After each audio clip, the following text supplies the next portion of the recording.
విజయవాడ ఉత్తరాది మఠం వార్షికోత్సవ వేడుకలు ఘనంగా జరిగాయని మధ్వ పురోహితులు యాతగిరి మధ్వేష్ తెలిపారు. మఠాధికారి సుమంత్ ఆచార్ పాటిల్ ఆధ్వర్యంలో విశేషమైన పూజలు, హోమాలు భక్తుల సహకారంతో నిర్వహించారు.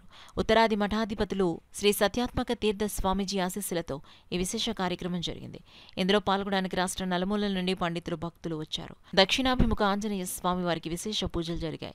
ఉత్తరాది మఠాధికారి సుమంత్ ఆచార్ పాటిల్ మాట్లాడుతూ సంపూర్ణ నవగ్రహ హోమము, నాగప్రతిష్ఠ, సామూహిక ఉపనయనాలు, విశేష పూజలు జరిగాయన్నారు.